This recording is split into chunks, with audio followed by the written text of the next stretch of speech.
빌립보서 2장 12절부터 18절 말씀 하겠습니다.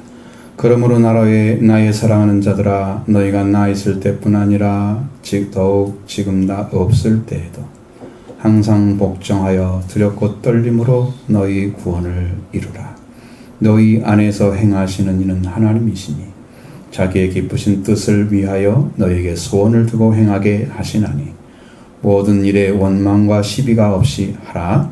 이는 너희가 흠이 없고 순전하여 어그러지고 거스르는 세대 가운데서 하나님의 흠없는 자녀로 세상에서 그들 가운데 빛들로 나타내며 생명의 말씀을 밝혀 나의 다름질이 헛되지 아니하고 수고도 헛되지 아니하므로 그리스도 은 아래 내가 자랑할 것이 있게 하려 함이라.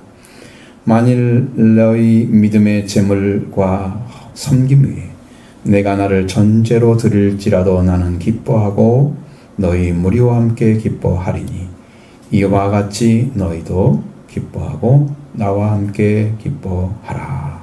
아멘. 하나님께서 지지난주에도 하나님 말씀 주세요 이렇게 기도를 하니까 갑자기 요한복음 17장을 딱 주시는 거예요. 하나님의 성도들이 그 정도 아직 아니니까 어떻게 해요? 말씀드리니까 빌립보 4장을 딱 주시는 겁니다. 그래서 말씀드렸죠. 그 다음에 이번 주 또 하나님 말씀 주세요. 빌립보 2장을 딱 주는 겁니다. 우리 빌립보 2장에서는 아주 매우 중요한 진리를 우리에게 전해주고 있습니다.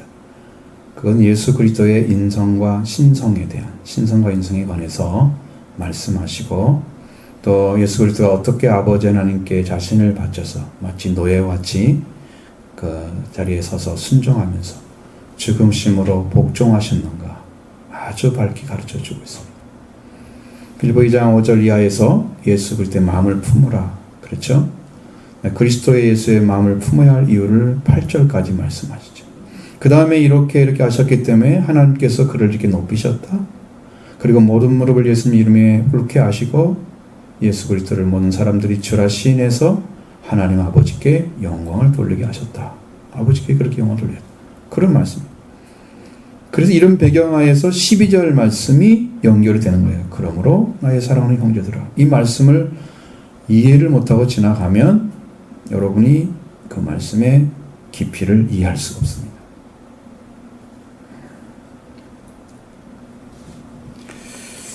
그래서 처음에 이제 12절 딱 쳐라면 그러므로 사랑하는 형제들아 이렇게 나오죠.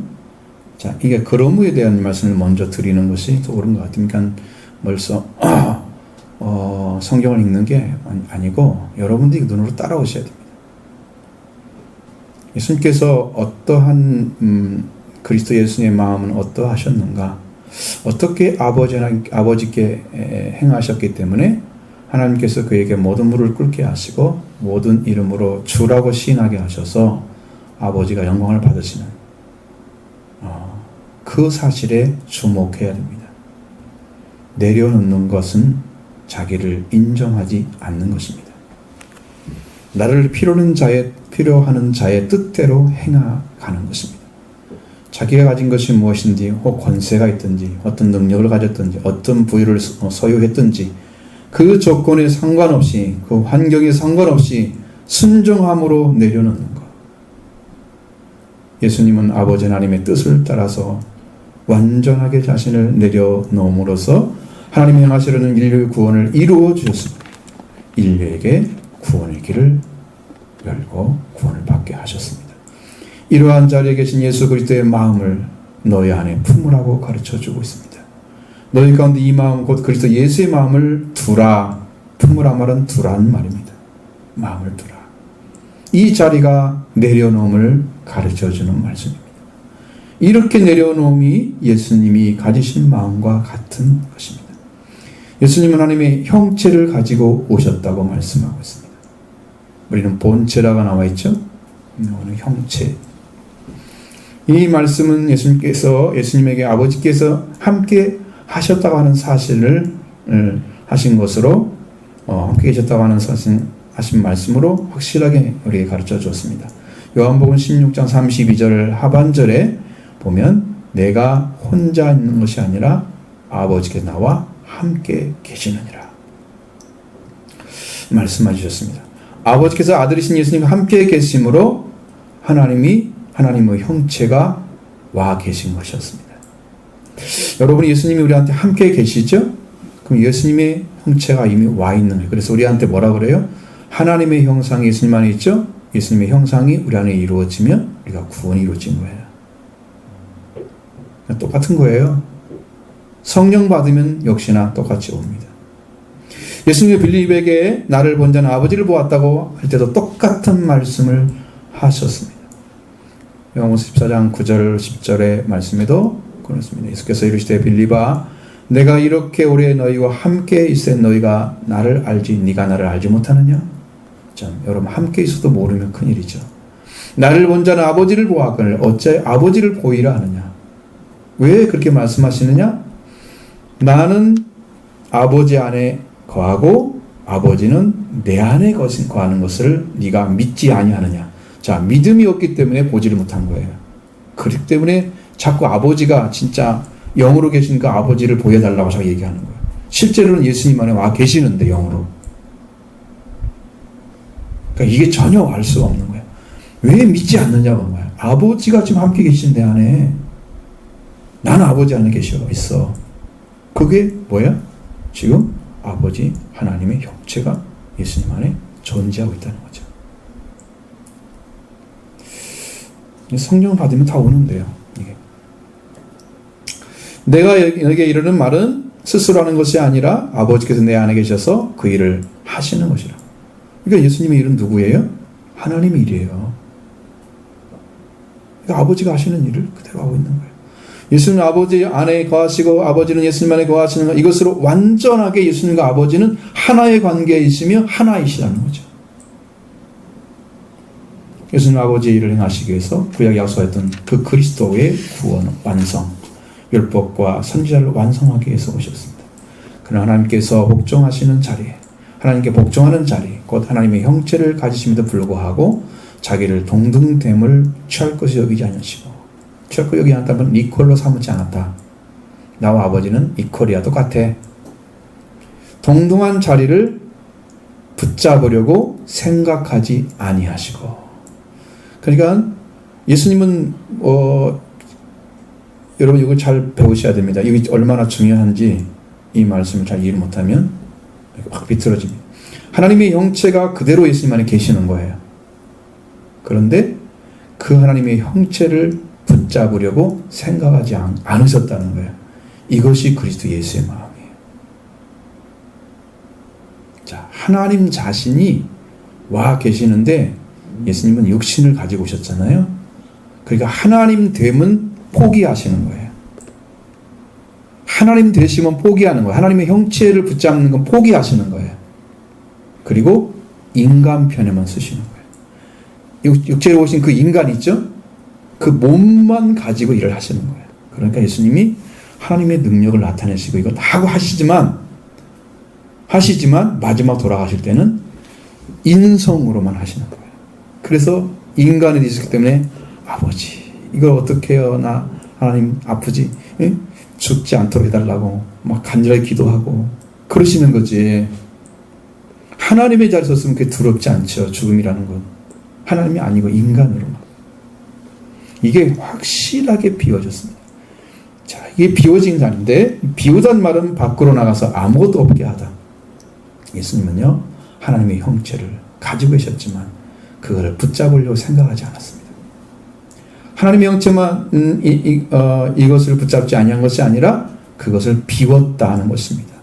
하나님이 아닌 분으로 사람이 되신 것, 하나님의 형체가 계시지 않는 자리에 그분은 쓰시려고 비운 것이죠. 이 말씀은 하나님이 아니신 것이 아니라 하나님이신데 그의 신성됨을 붙잡지 아니하시고 종이나 노예의 형체를 취하셔서 마치 많은 사람 중에 한 사람처럼 되셨다. 그러지만 하나님의 속성이 있기 때문에 죄가 없어진 속성을 가지고 인간의 삶을 사신 거죠. 그럼 히브리서가 이해가 될 거예요. 히브리서가 굉장히 인성적인 측면을 많이 강조하거든요. 그럼 그 말씀이 다 이해가 돼요. 여기를 이해가 됩니다. 그렇지 않으면 이해 못합니다. 그리고 하나님 명체를 가졌지만 그걸 붙잡지 않고 사람 되심으로 인해서 사람 가운데 서신자같이 되셨다. 그것이 곧 사람이 되시기 위해서 어떻게 왔습니까? 마리아를 통해서 잉태하시고 태어나시고 나사렛에서 자라시고 사람의 모양 그대로 드러내셨고 또 사람 속에 속해서 사람 쪽에 서셨기 때문에 예수님은 자기를 낮추셨습니다. 죄인이 받으셔야 할 세를 받으셨죠? 죄인이 아닌데 말이에요. 사람이기 때문에 그렇게 하신 거예요. 사람이 받는 사탄에게 시험을 받으셨죠? 이건 사람이 받는 시험을 예수님이 이기신 거예요. 사람으로서. 그래서 죽기까지 한 사람으로 겟세마네 동산에서 고민하셨게 된 그 심령을 아버지께 아뢰면서 3번을 기도하시고 거기서 십자가를 지는 힘을 얻으시고 죽기까지 복종하셔서 십자가에 죽으셨습니다. 예수님은 자기를 위해서 노예의 형체를 가졌습니다. 죽기까지 하나님께 죽기까지 복종하신 그리스도를 하나님은 지극히 높였다. 그래서 뛰어난 이름을 주셨다. 그 이름을 높이는데 얼마큼 높였느냐? 모든 사람보다 높은 이름을 주셨다. 이 뛰어나다는 말은 휘페르란 말입니다. 이 휘페르는 대격을 지배하는 경우에는 뭐뭇 위에, 뭐뭇 이상, 뭐뭇보다 더, 뭐뭇을 넘어서 이렇게 해석을 합니다. 그러니까 하나님은 예수님에게 모든 사람 위에 이름을 주신 거예요. 더 높은 이름. 이렇게 놀랍게 하나님께서 십자가의 죽음으로 자신을 바치신 예수 그리스도의 이름을 사용하시는 거죠. 그 이름의 권세 앞에 모든 무릎을 꿇게 하시는 거예요.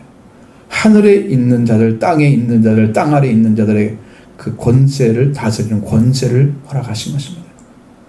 예수님이 죽고 부활하심으로 왕으로 회복하신 거죠. 하늘에 있는 자들은 천사들과 하늘에 있는 성도들을 가리킵니다. 그들도 예수님 예수님 이름 앞에 무릎을 꿇습니다. 땅에 있는 자들은 현세에 살아가고 있는 자들이었습니다. 지금까지 계속해서 나온 자들.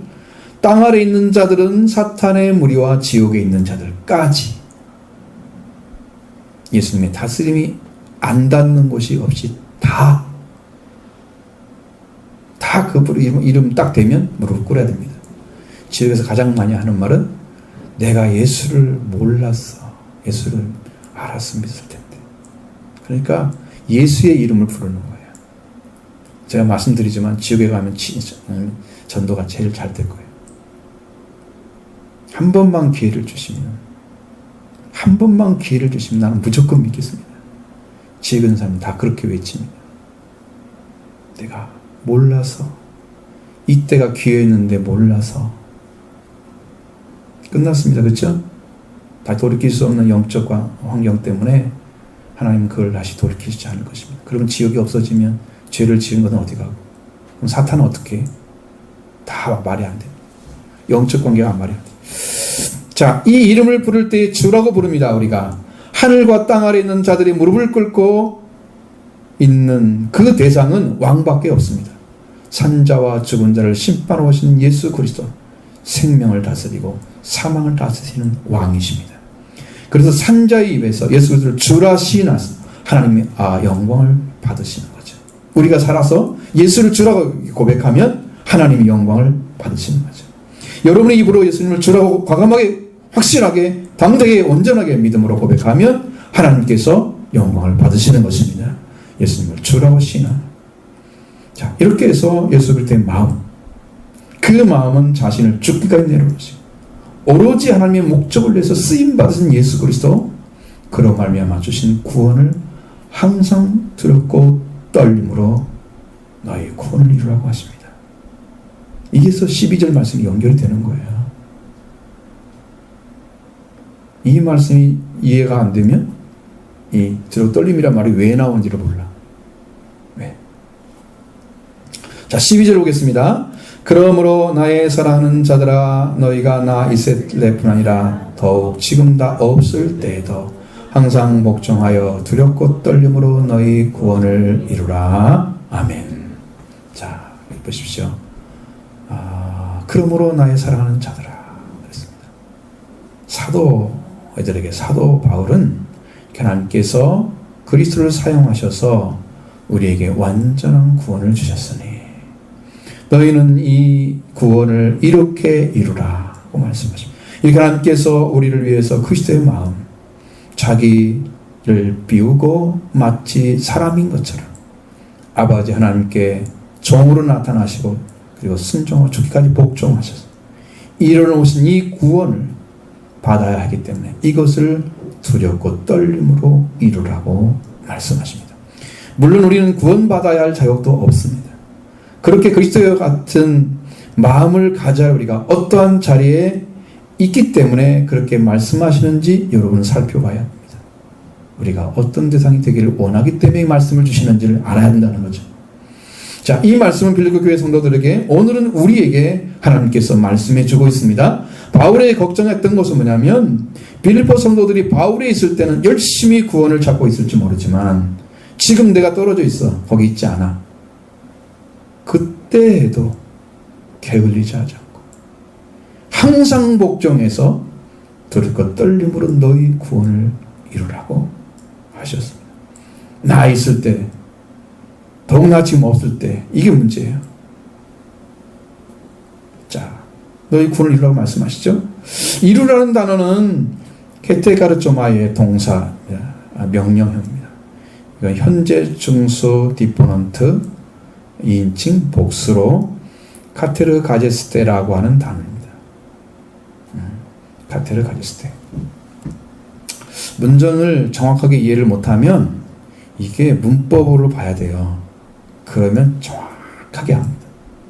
여기 이루란 단어가 카테르 가제스테라고 하면 이건 현재 중수 디포넌트 동사입니다.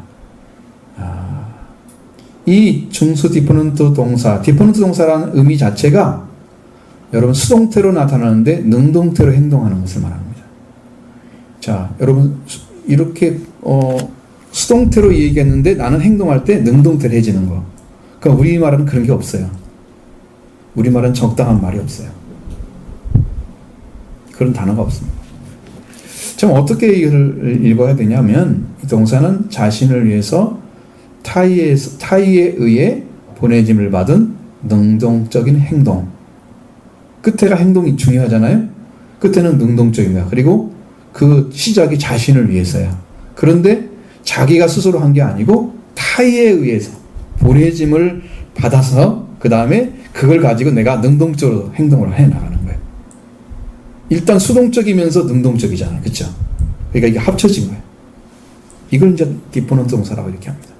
바울을 통해서 나로 구원을 얻게 하기 위해서 그리스도가 전해줬습니다. 그렇죠? 내가 스스로 안 게 아니죠. 구원에 대해서. 빌립보 성도들은 바울에게 이 구원을 주시는 그리스도에 들었죠. 그리스도를 들으셨습니다. 그 다음에 나를 위해서 그 구원을 이루시는 능동적으로 행동하는 거예요. 자신들이 행해야 되는 거죠. 이루는 것은 자신들이 해야 되는 거예요.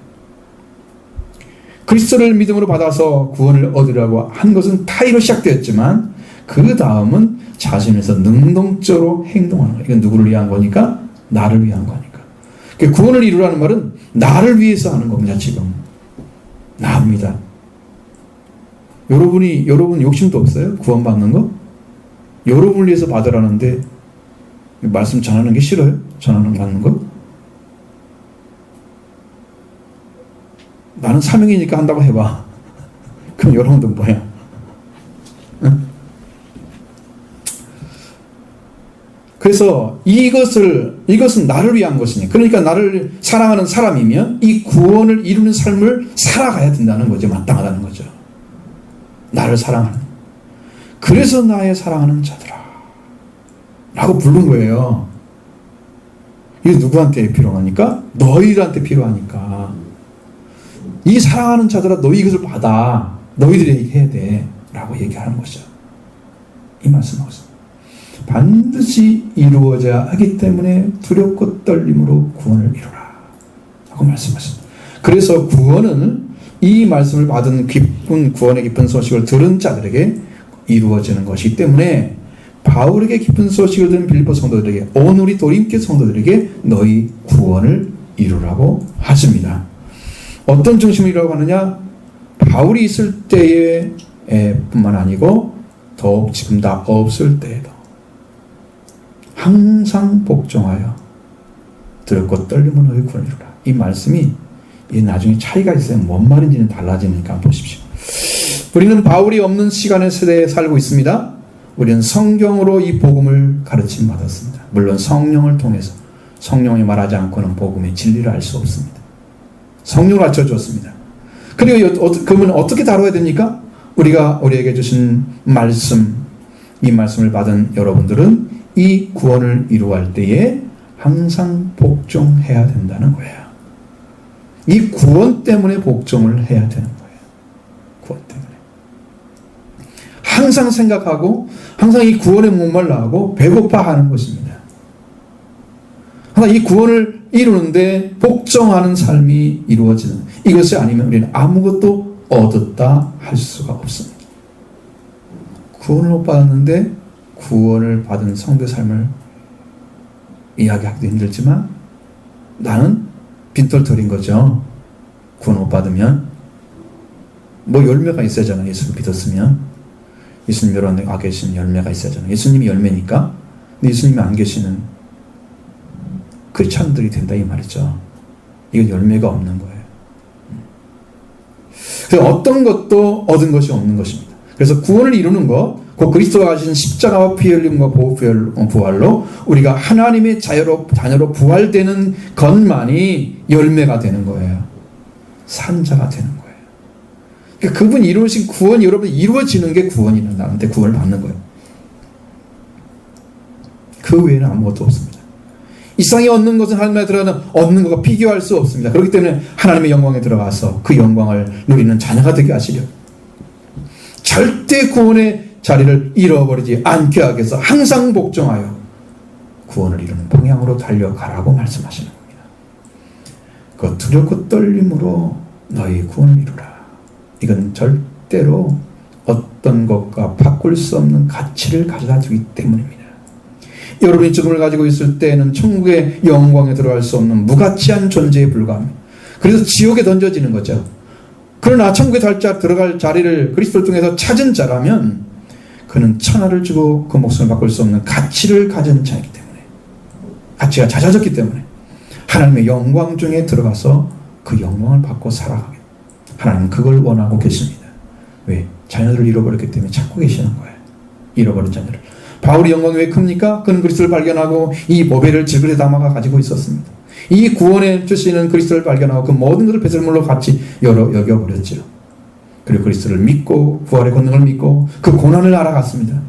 그리고 하나님이 부르신 부르심의 상을 위해서 달려가는 거죠. 그 상을 향해 달려가는 그 심령, 그래서 영광에 들어간 것입니다. 그렇기 때문에 우리는 두렵고 떨림으로 구원을 이루어야 된다는 것이죠. 자, 두렵고 떨림이란 말은 어떤 원래 의미인가 이걸 잘 보셔야 됩니다. 모든 요구사항을 완전히 충족시키지 못하리라고 자기의 무능을 의식을 합니다. 자기의 의식하지만 자기의 의무를 완수하기 위해서 믿음으로 최선을 다하는 그러한 자의 근심 및 두려움을 묘사할 때 사용하는 말이 두렵고 떨림이란 말입니다. 이게 전혀 다른 거예요. 여러분이 우리 말로 해석하면 안 돼요. 두렵고 떨림이란 말을. 자, 여러분이 성경에 하나님께서 주신 말씀이 있어요. 그러면 그걸 가지고 내가 이 말씀대로 다 충족하게 살 수 있을까? 못한다는 걸 나는 알고 있어요. 그러면 자기의 무능을 의식합니다. 내가 과연 구원 받을 수 있을까? 예수 믿는다고 해서? 모르죠. 받아야 받는 거죠. 모릅니다. 그런데 자기의 의무를 완수하기 위해서 믿음을 가지고 그 말씀에 지켜가는데 최선을 다해서 지켜갈 그런 사람이 가지고 있는 근심, 이거 이루지 않으면 안 되는데, 이루어야 되는데, 이러고 있잖아요. 두려움, 이거 잃어버리면 이거 영원히 멸망받는 거야. 있잖아요. 그런 두려움을 묘사할 때 쓰는 말이 두렵고 떨림이란 단어예요.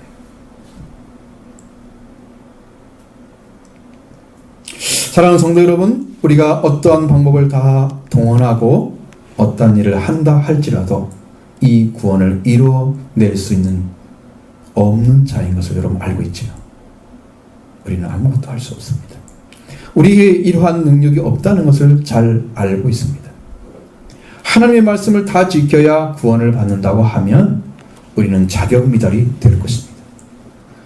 우리가 어떤 시험을 봐서 합격해야 구원을 받는다고 하면 일생 동안 구원을 받기 위해서 공부만 해야 될 것입니다. 우리가 모든 하나님이 요구하시는 말씀을 완전하게 충족시킬 수 없다는 것을 잘 알고 있습니다. 우리는 그 무능을 의식하고 있습니다. 그러나 한 가지 주신 그 말씀, 구원을 이루는 그 말씀을 붙잡고 그것을 이루기 위해서 믿음을 가지고 말씀을 의지해서 최선을 다하는 자가 돼서 그것 때문에 근심하고 그것 때문에 두려워하는 그런 가운데 살아간다면 두렵고 떨림으로 너의 구원을 이루어가고 있는 것입니다. 여러분 그런 자리에 서주시길 바랍니다. 두렵고 떨림으로 구원을 이루라. 여러분 이렇게 살아가야 되는 거예요. 그러니까 여러분 그게 지금 이루어진 사람들은 이게 알아요. 이제 빌립보 3장에 가면 우리 이룬 자들은 이렇게 나오거든요.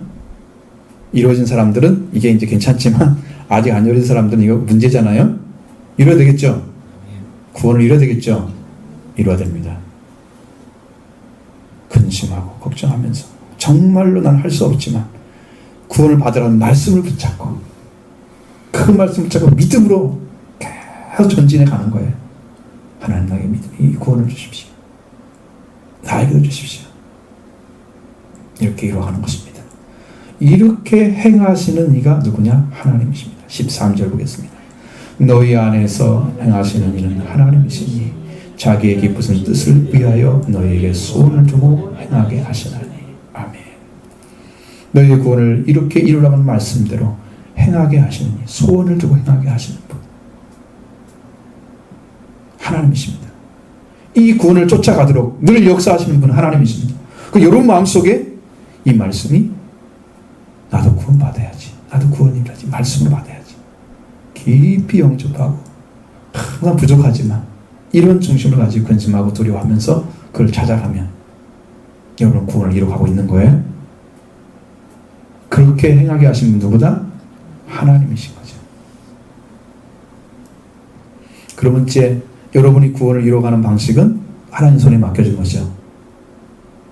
그럼 이 말씀이 들어왔으면 여러분 내 중심에서 이제 하나님이 행하시는 일을 보셔야 됩니다. 근데 여러분에게 뭘 주세요? 나도 구원을 이루어야지 소원을 주시는 거지. 여러분도 구원을 이루어야 된다고 소원이 생기걸라 그것은 하나님 내 안에 행하시고 계시는구나. 그리고 무조건 믿고 따르시면 됩니다. 그 뒤에 14절에는 원망과 시비가 없이 하라고 그러잖아요. 그렇죠? 이거 뭐 왜 해야 돼? 뭐 따지면 안 되죠. 원망하면 안 되죠. 왜? 그거 없이는 우리는 아무것도 한 게 없어요. 얻은 게 없어. 우리는 아주 무가치한 존재가 돼요.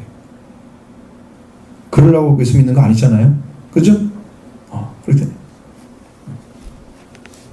이 군을 쫓아가도록 늘 역사하신 하나님이시다. 왜 그렇게 하시느냐? 하나님의 기분들을 우리에게 이루어지기 위해서 우리가 소원을 두고 행하게 하시기 때문입니다. 우리는 그 구원을 바라게 하시는 거죠. 이전에 내가 예수님을 처음 믿었을 때요. 예수 믿고 나서 이제 제가 목사 안수를 받을 때까지 제 마음에 항상 한 가지가 존재했습니다. 그것이 하나님의 뜻을 이루어드리는 나는 아들이다. 나는 하나님의 뜻을 이루어드리는 아들이다. 왜 그런지는 몰라요, 저도. 그런데 이것이 언제까지 아니면 17살 정도에서 시작됐거든요. 여러분 그걸 누가 어떻게 하겠어요? 어린 아이가 그걸 받아들여서 찾아내겠어요? 여러분 어렵겠죠? 여러분 17살에 그거 해봤어요? 스스로 못하는 거잖아요. 그러니까 누가 가르쳐서 너 이렇게 해. 그걸 지키려고 계속 가져간다 할지라도 그게 어느 순간에는 사라지겠죠. 안 없어지면은 소원을 두고 행하시는 거예요. 그래서 목사 안수될 때가 37살입니다. 그때까지 제 마음속에 계속 맴도는 거예요. 절대 사라지지 않아. 잠자고 일어나도 늘 생각이 거기만 있어. 내 생각이 머물러 있어. 나는 하나님 뜻을 이루어진 아들이다. 그것을 하나님 주시고 소원을 주고 행하게 하시면 계속 있어요. 구원의 소원도 마찬가지입니다. 여러분, 내가 구원 받아야지. 마음속에서 이 구원에 목마른 사람이 되면 그것이 채워질 때까지, 충족될 때까지 기억이 나는 거예요. 그럼 하나님이 행하고 계시는 거예요, 그거. 근데 구원도 못 받았는데 없어졌다. 하나님이 행하지 않는 거죠. 왜? 내 마음에 사모함이 없잖아요. 내가 말씀에 신뢰하지 않잖아요. 그러니까 하나님이 그 안에서 일을 하지 않으시는 거죠. 여러분, 믿지 않고 안 하시는 것에 대해서만 뭐라고 하면 안 되죠. 믿을 때 하나님 일하시는 거예요. 믿지 않는 자는 일하지 않습니다. 믿는 자만 일하십니다. 지금 이제 그래서 그 이루어진 소원이 끝났기 때문에 이거 뭘까 이거? 네. 목사 안수 받은 뒤로 하나님이 그 일을 행하시려고 하시는 것 같아요. 내가 보기에는. 그 일을 하시려고 하시는 것 같아요. 근데 그것을 정확하게 이해 못했습니다. 얼마나 세월이 흘렀어요? 엄청 흘렀죠? 목사 안수 받은 지 22년 됐습니다. 엄청 흘렀잖아요. 근데 이제 알 수 있는 게 뭐가냐? 또 소원이 생겼습니다. 저는 마지막 목회가 있다는 걸 알았어요. 그래서 이 사탄의 세계를 깨트리고 하나님의 영광을 드러낼 때가 올 것이다. 그래서 제가 사탄하고 싸움을 시작했습니다. 단지 우리 가족도 모르는 거예요. 나만 지금 내가 아는 거지. 말을 안 했으니까. 여러분 다 얘기해 주는 것은 기도하라는 의미죠. 기도해 달라는 거죠. 마지막 최후의 목회가 분명히 있을 것입니다. 그래서 저는 그걸 생각하고 준비하고 있습니다. 마음의 소원을 두고 행하게 하시는 일은 하나님이 하시는 일이다. 여러분, 마음의 소원을 두고 날마다 생각하고 날마다 하고 싶고 날마다 해야 하는 일로 마음에 자리 잡고 있는 일이 여러분의 마음의 중심에 있다면 하나님이 행하신 줄로 믿습니다. 여러분의 삶을 하나님이 주관하시는 거예요. 이 하나님께서 소원을 두고 행하게 하시는 일을 할 때 어떻게 해야 되는가? 그걸 말씀하는 게 14절입니다. 보시죠. 모든 일에 원망과 시비가 없이 하라. 그러니까 이 말씀이 마음에서 내 안에서 소원을 두고 행하게 하시는 그 일이 이루어지고 주장하고 계실 때 저는 아무 불평불만이 없었습니다. 정말로 말씀대로 이루어지기를 원했어요. 원망 불평 안 합니다. 이거 뭐 해야 돼? 시시비비 안 가립니다. 따지고 누구 걸 따져? 누구한테? 여기 이제 살아가는 삶에서는 무슨 얘기가 따질 수는 있지만 이 말씀에는 안 따질 수가 없는 거잖아. 그죠? 이 일은 하나님께 딱 주시기 때문에 하나님께서만 행하시는 거예요. 어떤 사람도 타치할 수가 없습니다. 그래서 하나님께 온전히 맡겼어요. 시비가 없어져요. 마음의 소원을 두고 행하시는 그 하나를 잘잘못을 가리고 누가 뭐해? 그 누가 따져서 얘기를 해요? 하나님인데. 하나님인데. 오직 하나님 뜻만 이루어지기를 원하기 때문에. 그래서 원망과 시비가 없이 하라. 그러면 그 일이 이루어지면 어떻게 되어지는가? 그 구원이 이루어지면 바로 이제 그것이 16절, 15절, 16절의 말씀 안에 들어있는 것이죠. 이는 너희가 흠이 없고 순전하여 어그러지고 거스른 세대 가운데서 하나님의 흠없는 자녀로 세상에서 그들 가운데 빛들로 나타내며 생명의 말씀을 밝혀 나의 다름들이 헛되지 아니하고 수고도 헛되지 아니하므로 그리스도 날에 내가 자랑할 곳이 있게 하려 함이라. 아멘. 구원을 이루러 하셨죠. 이 마음의 소원을 두고 행하신 하나님이라 하셨죠. 그리고 원망하시 없이 하라. 이게 다 하나예요. 근데 이제 구원은 전혀 사람의 힘과 능력으로 아닌, 지혜가 아닌 하나님의 능력, 하나님의 능력으로만 이루어지는 거예요. 그래서 말씀을 밖에 없어요. 말씀을 믿고 말해요. 하나님의 이 하나님으로 이루어지는 구원과 또 하나님의 소원을 행하게 하심은 이 세상에 어떻게 나타나야 되는가? 이것이 이루어진 사람들은 그 말씀을 하고 있습니다. 너희는 너희가 흠없고 순결하게 만들어져서 삐뚤어지고 왜곡된 세대 가운데서 하나님의 흠없는 자녀로 세상의 그들 가운데서 빛을 발하는 자들로 비치며, 이렇게 해석해야 됩니다. 잘 이해가 되죠? 훨씬 잘. 흠없고 순결하게 만들어지는 것, 이것이 구원에 이르도록 자라는 거예요. 여러분, 구원받은 자는 행위는 불완전할지 모르지만 영적 관계는 완전합니다. 그래서 하나님이 내가 너를 사랑한다, 사랑의 자녀가 되는 거예요. 여러분, 행위까지 완전하면요 예수님이어야 돼요. 근데 예수님이라도 사람들이 시비 많이 붙었잖아요. 그죠? 왜? 지들 눈에는 그게 아닌 것처럼 보이니까 그러겠지.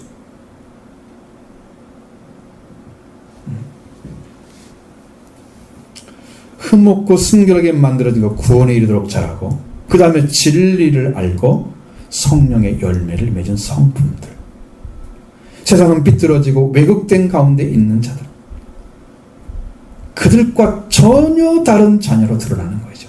흠이 없는 자녀로 세상에 그들 가운데 빛을 발하는 자들로 비치는 자가 되라는 것이죠.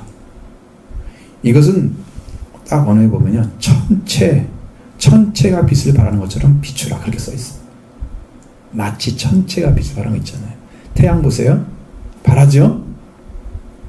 빛을 발하고 있죠? 우리가 가장 밝은 빛은 천체에서 우리가 바라보는 것은 태양밖에 없잖아요. 그런 빛이 되라고 말씀하는 거예요. 그런 빛이 빛으로 탁 드러나는, 삐뚤어지고 왜곡된 세상에서 너희는 이렇게 구원을 받은 자의 아름다운 모습이 세상에 빛들로 나타내서 살아간다. 빛이 나타난다는 말이 아니고 빛들입니다. 여러분 삶에 빛들이 증거되기를 원합니다. 행동의 빛이 나타나기 원합니다. 여러분의 삶에. 성경이 그게 나타나잖아요. 성경에 예수님 말씀하신 것처럼 너희의 선한 행실을 통하여 사람들이 하나님께 영광을 돌리게 하라. 나타나죠. 여러분의 삶이 하나님께 영광이 되는 삶이 되는 거예요. 이게 빛으로 나타나는 거예요. 쟤를 보니까 교회 다닐 마음이 뚝 떨어져. 그러면 이제 어둠이 나타나는 거예요. 응? 저 사람 보니까 정말 하나님이 살아계셔. 빛이 나타난 거예요. 자, 또 빛이 나타나. 저 사람 생활을 보니까 생명을 지극히 사랑해. 생명 안에 빛이 있었다고 그랬죠? 응? 그 안에 빛이 있었으니 이건 사람들의 빛이라고 그랬죠. 사람들이 소유해야 될 빛이라고 말씀하신 그 빛이 내 안에 존재하니까 사람들이 볼 때 어떻게 해요? 예수님이 생명을 가졌기 때문에 생명을 사랑했잖아요. 그 생명의 빛을 우리도 전하는데 생명을 사랑하는 사람이 됩니다. 그게 빛의 삶이에요. 빛을 발하는 천체와 같이 빛을 비치는 삶이 되라. 예수님도 우리한테 빛으로 오셨습니다. 생명 안에 있던 그 빛이 우리에게 비춰졌습니다. 우리는 세상의 빛입니다. 나는 세상의 빛이 나를 따르는 자는 생명의 빛을 얻으리라. 예수님 말씀하셨습니다. 이 생명의 빛을 받은 자들, 죽은 자 가운데서 살아나서 생명을 받은 그 빛으로 비치는 자들로 세상의 빛을 발하는 그런 빛이 되라고 말씀하시는 거죠. 여러분에게 빛이 되기를 원합니다. 그게 구원받은 자들의 모습이에요. 모습입니다. 그리고 생명의 말씀을 밝혀서 나의 다름질이 헛되지 아니하고 수고도 헛되지 아니해서 그리스도의 날에 내가 자랑할 것이 있게 하라 말씀하셨습니다. 생명의 말씀을 굳게 붙잡고, 밝혀란 말은 붙잡고라는 말입니다. 굳게 잡아, 이런 뜻입니다. 생명의 말씀을 굳게 잡아서 말씀으로 승부를 하는 거예요. 여러분 삶은 행위로 승부하는 게 아니고 말씀을 먼저 가지고 있어야, 이 말씀이 온전해지면 행위가 온전해지겠죠. 말씀을 모르는데 행위만 이쁘게 보이는데 내 속은 텅 비었어. 이거 거짓말이잖아. 나는 믿는 게 내 안에 말씀이 있어서 충족해져 있어. 나는 이 말씀 때문에 행복하고 나는 든든하고 늘 나를 지키시는 걸 알아. 그 말씀 주신 하나님 의지하니까 이게 말씀으로 승부하는 방식. 그래서 바울이 이 말씀으로 승부를 하라 그랬어요. 이 말씀으로 지금까지 달려왔던 바울의 선교 헛되지 아니해서 그리스도 날까지 내가 전할 것이 있게 하라고 말씀하고 있습니다. 바울은 그리스도에서 재림하시는 그날까지 전할 것이 있게 하라고 하셨습니다. 이제는 성도들로 인해서 바울의 선교는 구원을 이루는 선교를 나왔고, 그래서 바울은 생명을 살리는 선교로 하나님 앞에 설 수 있고, 그리고 그는 큰 영광과 멸관을 받게 됐습니다. 바울은 이것을 이미 받고 있습니다. 그러나 그리스도 예수님 올 때까지 바울의 얘기는 나올 거예요. 자, 그때 최종적인 심판이 되어질 때 바울이 전했던 복음을 들은 많은 사람들이 나도 당신의 복음을 듣고 구원받았어, 나도 당신의 복음을 듣고 구원받았어, 이렇게 많은 사람이 나타나면 바울은 자랑할 것이 있겠죠? 건물을 자랑하는 게 아니라 생명을 자랑하면 아무 문제가 안 됩니다. 구원받은 생명을 자랑하면 주님이 받으시는 거예요. 그건 내가 이렇게 일을 많이 했습니다, 이건 아니에요. 내가 건물을 크게 지었습니다, 아니에요. 내가 책을 많이 이렇게 썼습니다, 이것도 아니에요. 내가 생명을 사랑해서 이렇게 복음을 주님만 살았습니다, 이건 맞아요. 하나님 받으시는 거예요. 그래서 잘할 것이 있는 거예요. 너 가서 뭐 했니? 이 땅에서 뭐하고 하니? 나는 이렇게 복음을 위해서 생명을 살렸습니다. 그게 뭐가 돼요? 자랑이 되는 거예요. 이게 멸관이 되는 거예요. 영광이 되는 거예요.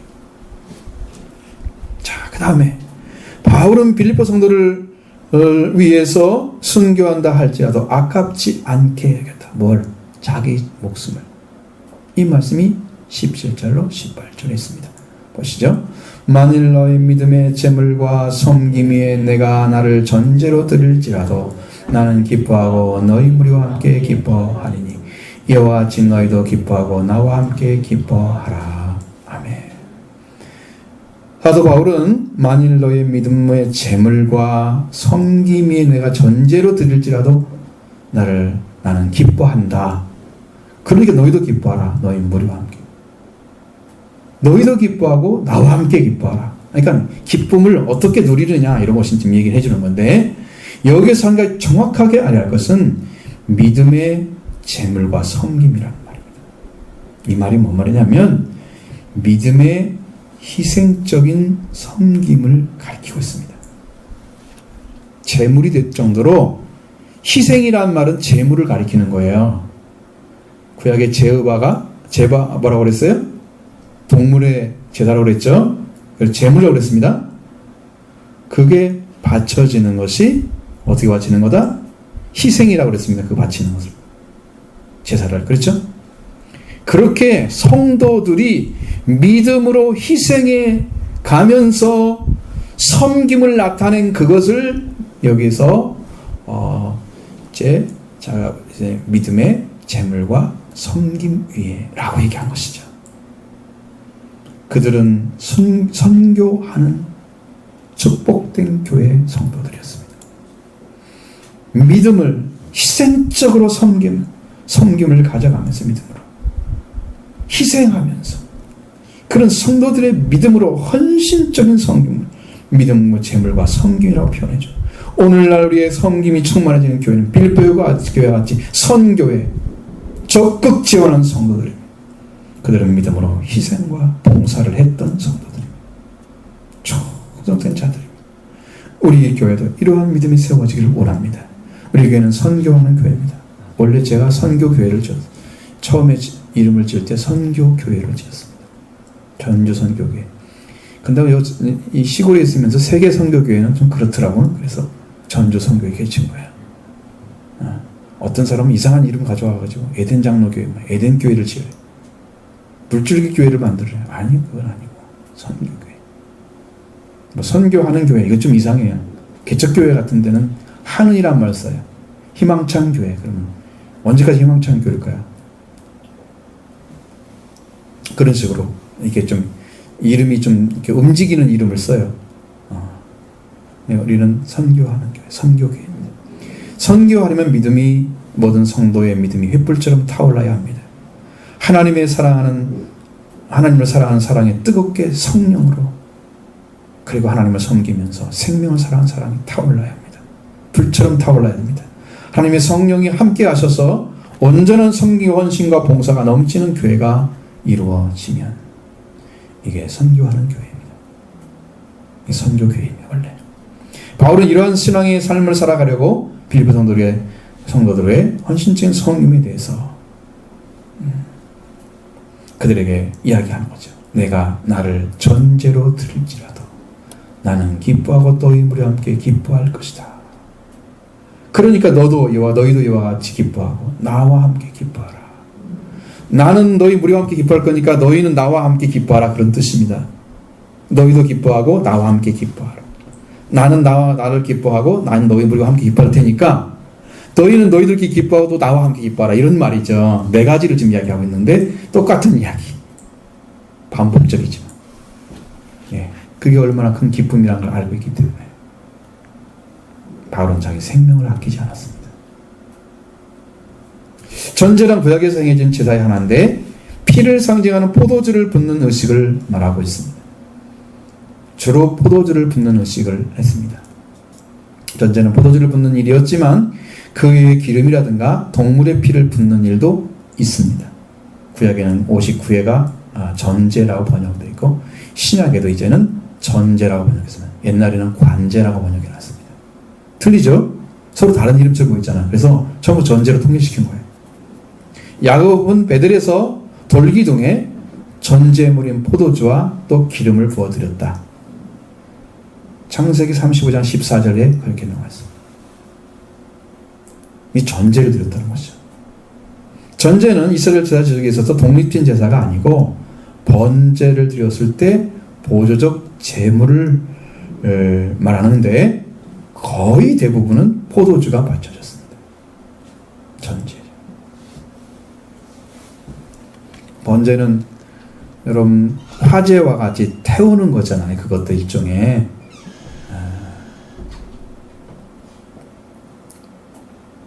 성경에는 전제로 드리는 방식은 어떻는가 그런 말은 안 써 있습니다. 우리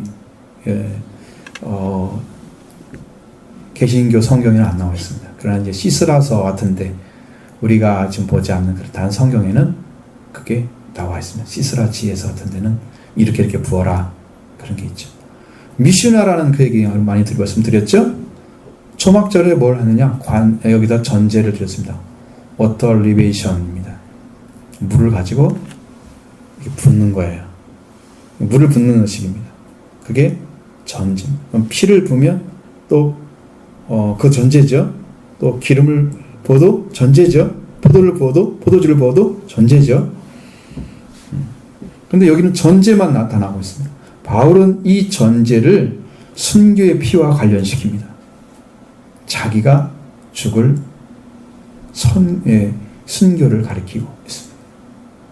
내가 내 생명이 피처럼 부어져서 너희들이 헌신적인 희생적인 섬김, 믿음의 섬김 그 위에 내가 피가 뿌리처럼 난 피처럼 해서 피가 나는 그냥 그 옆에 있는 피처럼 뿌려질지라도 나는 그걸 기뻐한다.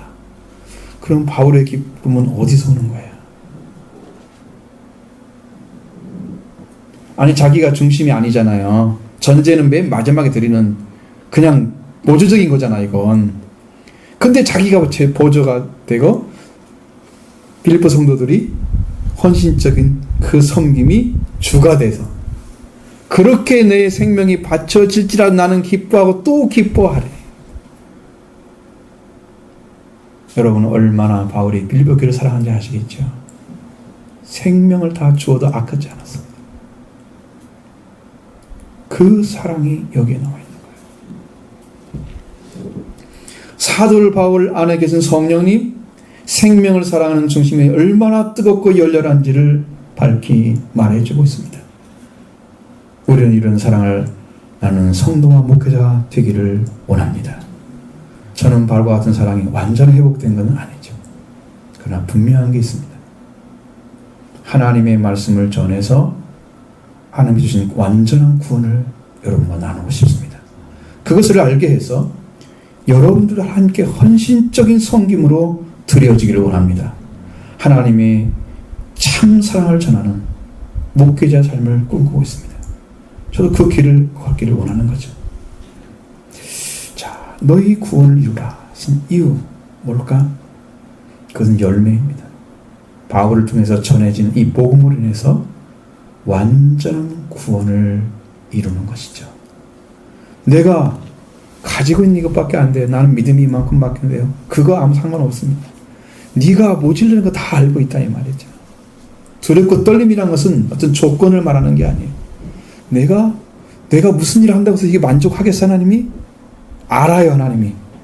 그렇지만 내 의무는 이거니까 난 믿음으로 하나님께 주신 말씀에 따라서 그걸 지키기 위해서, 그걸 이루어드리기 위해서 그런 마음에 근심하고 두려워하는 그런 중심을 가지고 그렇게 달려가는 두렵고 떨림이죠. 그렇게 가면서 구원이 여러분에게 이루어집니다. 할렐루야. 이렇게 될 줄로 믿습니다. 여러분의 그 말씀이 이루어지는 거예요. 이렇게 구원을 이룬 자들의 삶에 대해서 이야기를 하는 거예요. 지금 삶에 대해서 흠없고 순전하여 하나님의 흠없는 자녀로 상해 빛을 발하는 발광체처럼 천체처럼 나타나는 빛이기 원하는 너희의 구원을 이루는 첫 번째 이유는요, 세상의 빛들이 되어 비치는 자들을 말합니다. 첫 번째.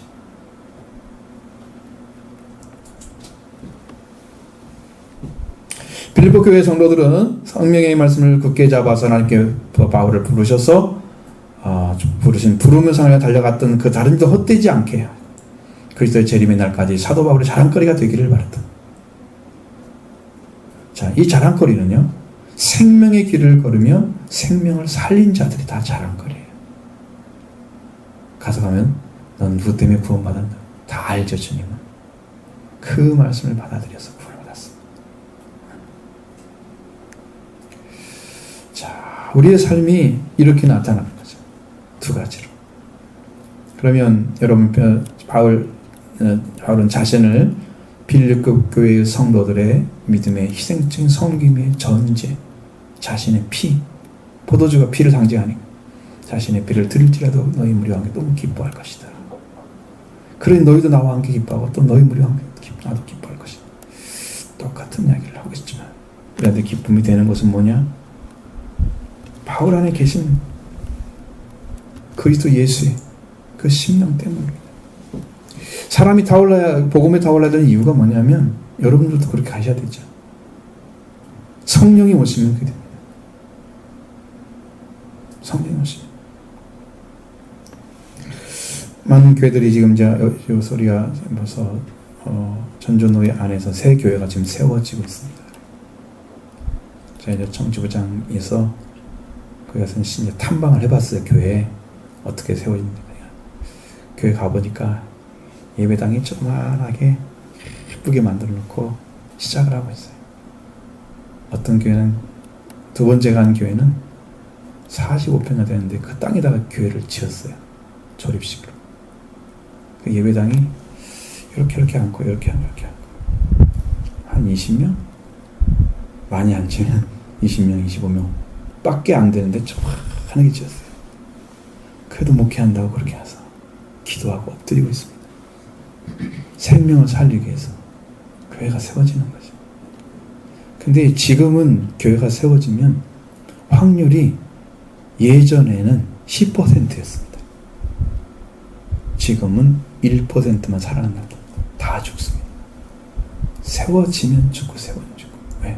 성도들이 오질 않는 거죠. 옛날엔 십자가만 꽂아놓은 그런 사람들이 아무도 없습니다.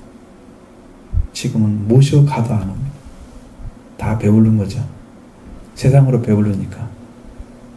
천국은 가난한 자가 자기 것이잖아. 심령이 가난하게만 들어가잖아. 심령을 가난하게 만들려면 희생을 해야 되는데. 그러면 자기를 내려놓고 엎드려서 주의 구원을 구하고 이렇게 돼야 되는데, 이런 아픔의 세월들을 살아가야만 사람들이 거꾸러지고 나머지 사람들은 다 그냥 그렇게 산단 말이에요. 여러분, 무슨 큰 짐이 와가지고 고난이 와가지고 고통이 와가지고 그 다음에 엎드리는 것은요, 한 단계 늦은 거죠. 그 전에 이미 대비를 하셔야죠. 말씀을 들었을 때. 어떤 교회 저 권사님 만났을 때 그 이야기를 하시더라고요. 목사님, 많은 사람들이 그냥 말씀 들으면 들은 걸로 끝나고 거의 그렇습니다. 그런데 제가 경험을 해보니까 저는 엄청난 고난을 당했는데 그 고난과 순간순간에 주님 와 계셨다는 거죠.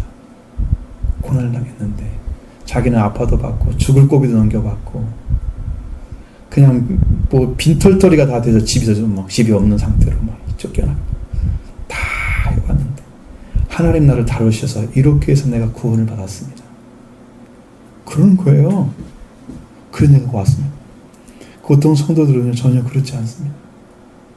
딱 하나님 뭘 주시냐면 심령이 가난한 자는 복이 있나니 천국이 그들의 것이며 그 마음 좀 비워주려고 하나님이 고난을 주시는구나.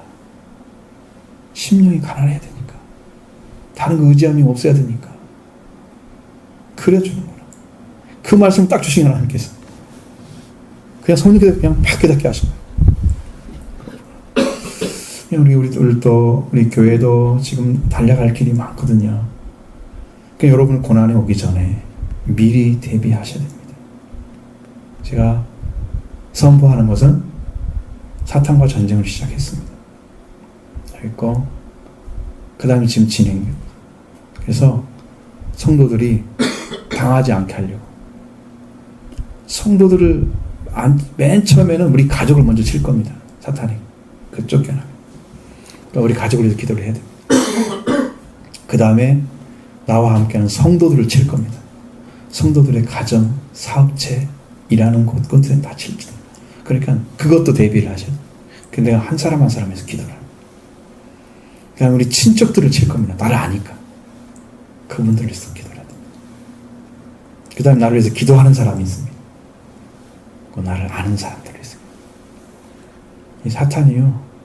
제가 이제 일부 예배 때는 확실하게 말씀드렸는데 내가 이놈이 얼마나 강력한지요. 걔가 내가 그를 쫓아내려고 한두 번 한 게 아니에요. 근데 할 때마다 내가 졌습니다. 너무 두려워요. 강력한 놈이에요. 그런데 이번에는요. 그 두려움이 아무것도 아닌 걸 알았습니다. 시작할 거예요. 지금 시작하고 있습니다. 벌써 며칠이 지나왔어요. 내가 그래서 주보에 쓰는 것이죠. 이거 장난하려고 쓰는 게 아니야. 누구 뭐 자랑하기 위해서 하는 것도 아니고. 그래서 이 사탄의 역사가 우리 교회를 막기 때문에 교회가 성장하지 못하고 성도들이 은혜 받지 못하고 이런 연약함 속에 있도록 하는 그 역사를 하고 있는 거예요. 근데 여러분 이게 지고 그냥 있겠습니까? 여러분도 희생적으로 기도하셔야 됩니다. 꼭 기도해 주셔야 됩니다. 그래서 승리의 길을 걸으면 여러분이 제가 살면 여러분 다 삽니다.